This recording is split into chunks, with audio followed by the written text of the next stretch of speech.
Welcome to Chillin' 101. We hope this video helps.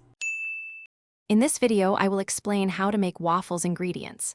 First, let's gather our dry ingredients: 1 1/2 cups of all-purpose flour, 2 tablespoons of granulated sugar, 2 teaspoons of baking powder, and 1/4 teaspoon of salt.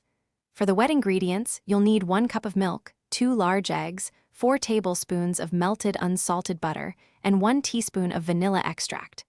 Having everything ready makes the process smooth. Now, let's combine everything for that perfect waffle batter. In your large bowl, whisk together the flour, sugar, baking powder, and salt until they are fully incorporated. In a separate, medium-sized bowl, gently whisk the milk, eggs, melted butter, and vanilla extract until smooth. Then, pour the wet mixture into the dry ingredients. Mix until just combined. A few lumps are perfectly fine and even desirable. Achieving the right batter consistency is key to light and fluffy waffles. Remember, do not overmix the batter. Overmixing develops gluten, leading to tough waffles. The ideal consistency is thick enough to coat the back of a spoon, yet still easily pourable. After mixing, let your batter rest for about 5 to 10 minutes. This allows the baking powder to activate fully, giving you a wonderfully airy texture.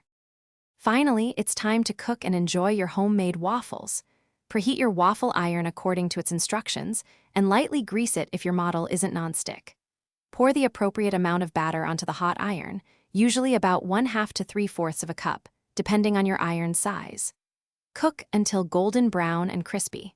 For more kitchen tips and great deals, including leak-proof containers for easy meal prep, check the link in the description below. Serve immediately with your favorite toppings. Thanks for watching. Consider subscribing if we helped you.